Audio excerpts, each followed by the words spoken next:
O Mar Vermelho se abriu para que o povo de Israel passasse, como nós lemos. Mas antes, tem uma história antes de tudo isso. Deus havia enviado para o Egito um jovem chamado José. Ele era jovem e ele foi levado para o Egito como escravo. E quando ele chegou como escravo no Egito, ele ainda sofreu uma falsa acusação de tentativa de estupro e acabou sendo preso. E na prisão ele encontrou-se com aquele que era copeiro do rei e aquele que fazia os doces e pães para o rei do Egito, que era Faraó. E quando eles estão ali uma noite, os dois sonham e pela manhã eles estavam conversando e falaram a José a respeito dos sonhos. José lhes interpretou os sonhos e os sonhos aconteceram como José havia dito. Aconteceu que Faraó teve um sonho. E naquela época, como os reis eram poderosos, eles podiam fazer muita coisa.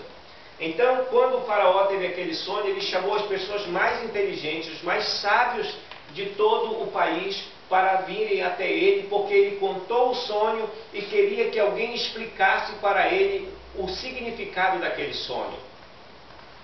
Então, muita gente veio, mas ninguém conseguiu explicar o sonho a Faraó. Então, aquele que era o copeiro do rei lembrou-se que há algum tempo atrás, quando eles estavam na prisão, eles conheceram esse jovem José. E José foi chamado à presença do rei do Egito, e quando ele entrou diante de Faraó, Faraó contou o sonho e ele começa a dar interpretação. O sonho de Faraó eram dois sonhos, mas era um só sonho. Ele sonhava que via 7 vacas gordas.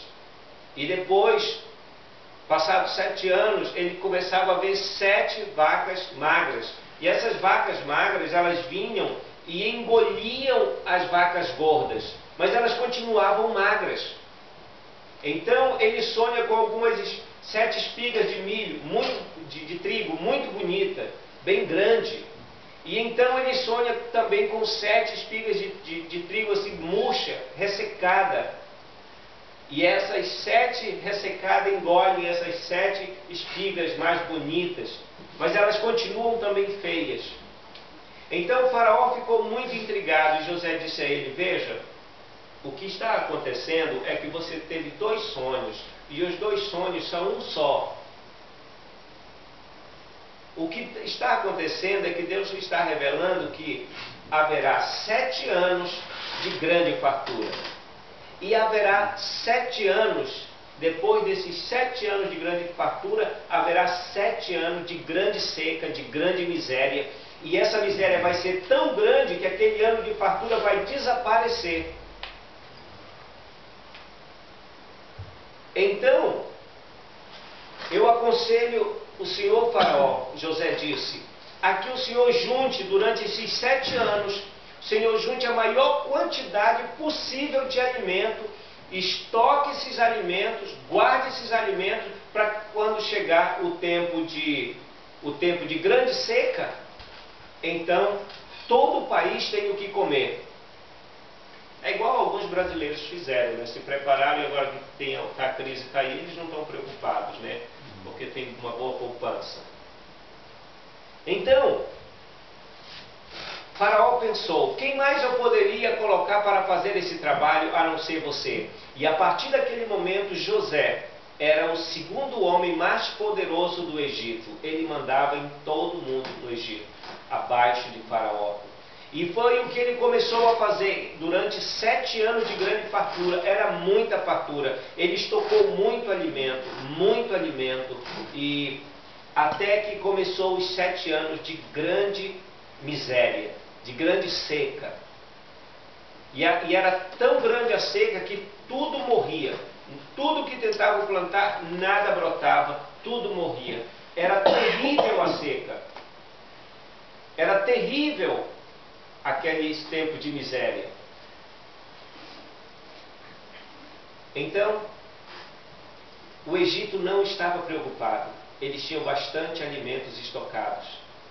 E quando a coisa começou a faltar para as pessoas, para a população, José começou a vender. Só que os países ao redor do Egito também estavam passando pela mesma situação. Então, eles começaram a vender para outros países. E com isso, o Egito se tornou muito mais rico. Faraó se tornou um homem muito mais rico, dono de todo o Egito, dono de todas as terras. Até as pessoas se vendiam por causa de comida. O que aconteceu é que Deus estava abençoando o Egito, para que o Egito não morresse, para que o Egito não desaparecesse. Lembre-se bem disso. Deus derramou bênção sobre o Egito e o abençoou grandemente com esse livramento. O Egito era um povo que, enquanto povos ao redor do Egito estavam morrendo de fome, os egípcios estavam gordos, porque eles comiam bem, eles tinham bastante alimento. Deus, o Deus da Bíblia, havia dado livramento para eles. Então a família de José veio para o Egito. E quando entraram no Egito 70 pessoas, essas 70 pessoas, eles começaram a se multiplicar e a crescer dentro do Egito. Então acontece que José morre. E quando José morre, morrem também todos aqueles que conheciam a José no Egito. Mas a família de José continua lá e continua crescendo. E eles se tornaram muito ricos. Então se levantou um rei egípcio e ele disse o seguinte: ele disse, o povo de Israel está se tornando mais forte do que nós. Tememos dele, porque de repente, se acontecer alguma guerra, eles se juntarem com os nossos inimigos, eles podem se virar contra nós e sair da terra. Então o rei do Egito daquela época teve uma brilhante ideia. Ele disse, nós vamos enganá-los com mentiras e nós vamos fazê-los escravos. A partir desse momento, o povo de Israel que era rico, o povo de Israel que era livre, se tornou escravo. Eu não sei se você já teve ideia do que é uma escravidão. No Brasil nós ainda temos denúncias de escravidão, de trabalho escravo, mas no mundo inteiro aproximadamente 100 milhões de pessoas são escravizadas ainda hoje. 50 a 100 mil pessoas são levadas como escravas para o Egito, para os Estados Unidos, ainda hoje.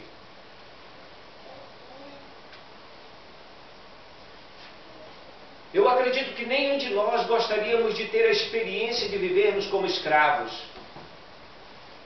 de não ter domínio sobre nós mesmos e de fazer o que bem quisermos. O povo de Israel perdeu isso. Perdeu a sua liberdade. E então, o povo de Israel continuava se multiplicando. E o rei do Egito pensou uma coisa. Ele disse, pois bem, nós vamos dar tanto trabalho para eles, tanto trabalho, eles vão ficar tão cansados que o marido não vai ter vontade de procurar a esposa. E logo eles não vão mais ter filhos. Mas o povo de Israel continuava a si mesmo, continuava se multiplicando, continuava crescendo. Então o rei do Egito teve outra ideia brilhante. Ele disse, bem, então nós vamos matar todos os filhos homens. Quando nascer um filho homem, nós vamos matá-lo. Pode jogar no rio Nilo. Então ele contratou algumas parteiras para fazerem o trabalho. As parteiras ficaram com medo e não fizeram isso. E o povo de Israel continuava crescendo. Então começou a matança.